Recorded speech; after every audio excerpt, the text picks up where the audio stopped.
Hey everyone, and welcome back to our Smurfy channel. The sun is shining, the birds are singing, and in the Smurf village, it's a beautiful day for a feast. Papa Smurf has just announced the annual Grey Smurfberry Pie Festival, and every Smurf is buzzing with excitement. You see, Smurfberries aren't just delicious. They're the heart of our village. We use them for everything. From Brainy Smurf's genius-enhancing smoothies to Handy Smurf's super sticky Smurfberry glue, they're the most important thing we have. And for the festival, we need a lot of them.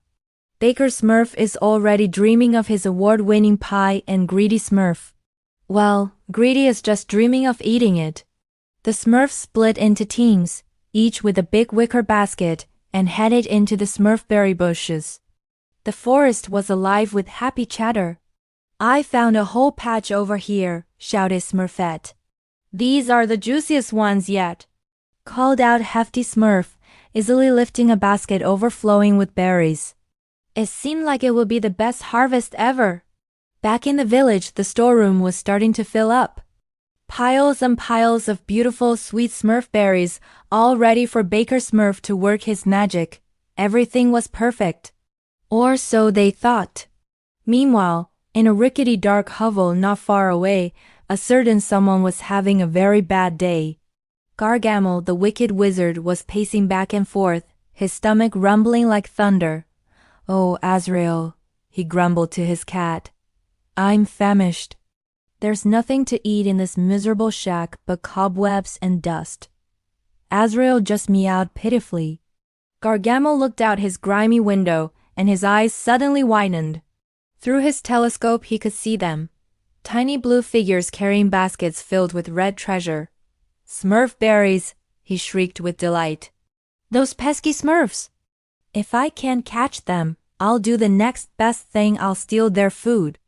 Azrael, my brilliant cat, tonight we shall feast like kings." That night, as the Smurfs slept soundly, dreaming of pies and festivities, a shadowy figure crept through the forest. It was Gargamel, tiptoeing as quietly as a giant, clumsy wizard could. He followed the faint, sweet scent of Smurfberries all the way to the village. He peeked over a mushroom house and saw his target, the village storeroom, unguarded and overflowing with food. "Hee!" he snickered to himself.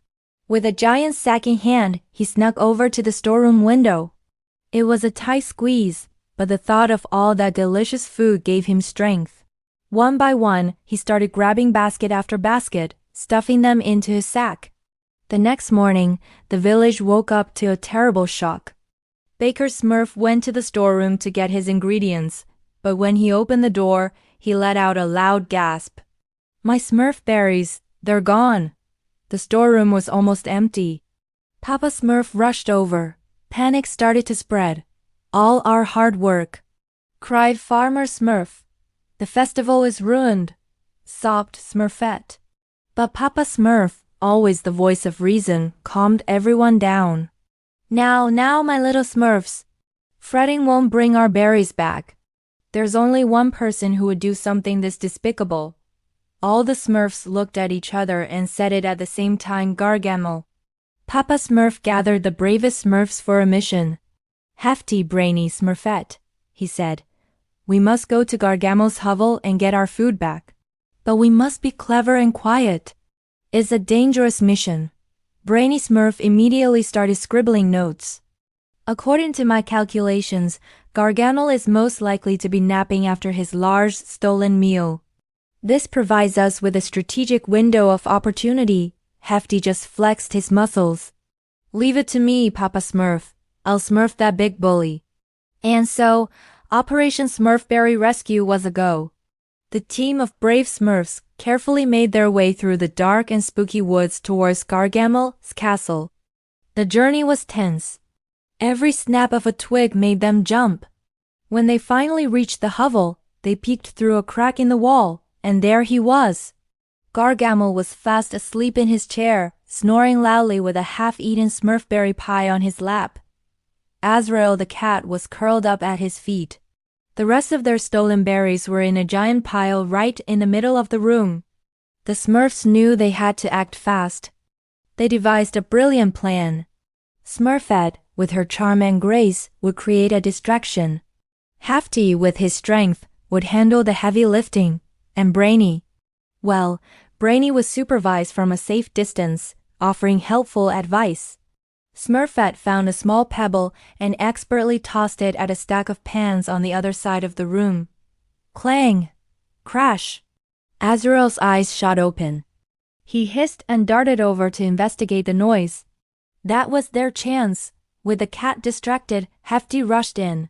He grabbed a large net Gargamel used for catching Smurfs and threw it over the entire pile of Smurf berries. Working together, the Smurfs started dragging the heavy net towards the window. It was hard work. Pull harder, whispered Hefty. According to my analysis, you need to apply 15% more force, chirped Brainy from the windowsill. Just as they got the net to the window, Gargamel started to stir. Wow, what's that noise? He mumbled, rubbing his eyes. His eyes focused on the disappearing pile of berries. My food! The Smurfs! He roared, jumping out of his chair. But it was too late. Hefty gave one final, mighty tug, and the net full of berries flew out the window and onto the soft grass below. The Smurfs scrambled out right behind it, safe and sound. They didn't stop running until they saw the familiar mushroom houses of their village. Cheers erupted as they returned with the stolen food. The Great Smurfberry Pie Festival was back on. Baker Smurf got to work immediately, and soon the whole village was filled with the warm, wonderful smell of baking pies. Everyone agreed it was the best festival ever, not just because the pies were delicious, but because they had worked together to overcome a great challenge. As they celebrated, Papa Smurf raised a glass of Smurfberry juice. To my little Smurfs, he said with a proud smile. You've shown that when we work together we can Smurf anything. And even greedy Smurf, with his face covered in pie, had to agree.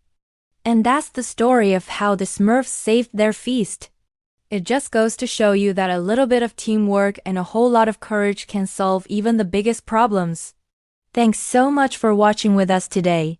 If you enjoyed our little adventure, don't forget to hit that like button and subscribe for more Smurfy stories. We'll see you next time.